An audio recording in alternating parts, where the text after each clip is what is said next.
What's good, y'all? It's Cash. Today I'm telling you how I release my music. But I have released a couple songs now, and I've seen what has worked, what hasn't worked so far, and so I'm gonna tell you guys what I've learned. So the first thing that is so important, and for me this is one of the most fun parts, is creating a theme slash story around your song and your release, you guys. What is the story gonna be? What is the purpose of the song? What are you thinking behind writing the song? For me, I like to have a lot of fun with storylines. So for Gold, you kind of saw the story was I was scrolling on social media, seeing how perfect everyone's life was. I saw an ad from Gold about the golden lifestyle, and I went through it, and it was cool, but you know, then I realized my life is cool too, so I'm good here.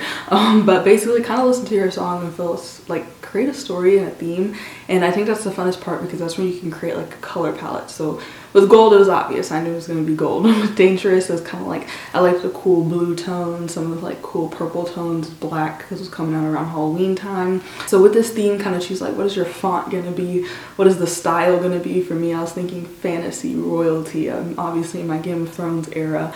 So really just have fun and think of the theme and the story, because this is what's going to really grasp people in when it comes to releasing the song. Next, you guys, release some build-up content, okay? You're not Beyonce yet. You guys can't just drop and expect everyone to notice. No, you have to release some kind of build up, some kind of teaser, something to like get the people prepared. So I like to drop on my stories like, hey, something's coming, I have a song coming, or I'll drop on my story the behind the scenes, just some quick stuff of me filming, you know, behind the scenes in the music video. You can put that story and put that content on TikTok, wherever you want to put it, but just releasing some kind of content to tell people that something's coming. A little short little teaser. People love these short little teasers where I just show like a hint of the song, or I show the beat or a piece of the music video. Like, y'all eat that up. Next, you guys, very important, decide where you are promoting this release. Or is it being promoted? For me, big thing is YouTube. I know it's being promoted on YouTube. It might be promoted on TikTok typically, and Instagram. Those are like my big three: YouTube, TikTok, and Instagram. So decide where you're promoting the content so that you can create content for those platforms. As you guys saw in the behind the scenes of Gold, I kind of mentioned, yes, I was shooting the music video for YouTube, I was shooting the behind the scenes for YouTube, but at the same time I was shooting some vertical content for TikTok. I shot the get ready with me process for TikTok and Instagram Reels. I shot a lot of story content while I was filming it and posting in real time on my Instagram stories, so people kind of saw that something was coming. They didn't know what, but they saw that it was something. So that's why it's very important to just know ahead of time what platforms you're going to be releasing on, so you have plenty of content for those platforms. All these platforms operate differently. TikTok will take as much content as you can handle.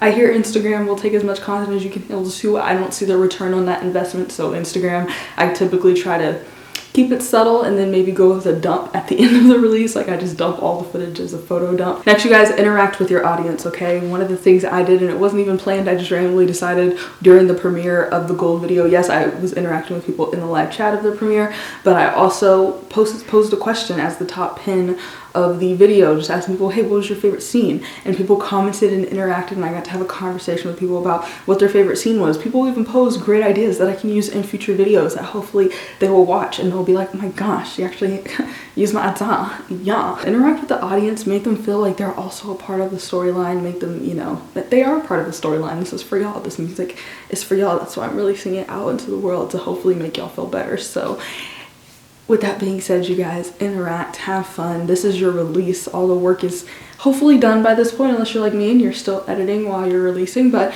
typically, you know, get all the editing and everything done ahead of time, so all you're worried about is releasing and interacting with your homies.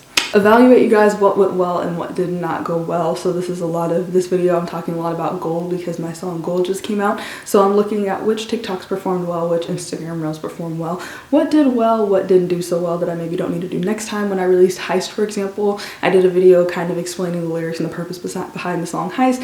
Didn't do too hot, so that's not something I did for Gold. So just, you guys, write down what you did well, because this will be content that you can reuse and recycle for the future. Bonus tip: host a release party. You guys already know, you might already know, I don't know if you're new to this, but anyways, you guys, for my song Dangerous, I hosted a release party, which was such a great idea because everyone was there on their phones posting about the song, whether they liked it or not. The music video premiere hadn't even started yet and people were already posting about the release and the premiere, and people were posting after because they were there at the party and they just felt a part of the experience. So hosting a release party, you guys, is a great way to have the audience have the interaction right there with you, just to celebrate all the hard work that you put in and to just get free promo marketing from your homies. So can't say no to that. Now, this does not mean you guys have to spend a lot of money or a crazy amount on a release party. Literally, I was thinking about it and I was like, oh, for gold, I should have had like a little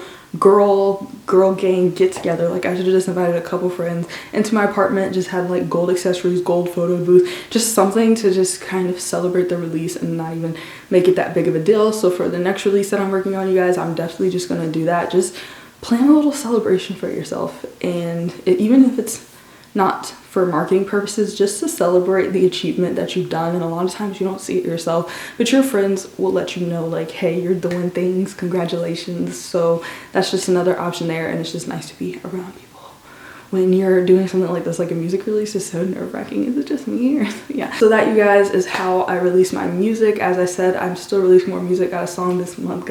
Got so much stuff planned for you guys. I'm super excited. So as these releases are coming out, I'm learning more and more. So I'll keep this video up to date with different ways that you can release, promote your own music and your journey to DIY superstardom. Thank you guys so much for watching. Check out my other videos around this topic, and I gotta record a song.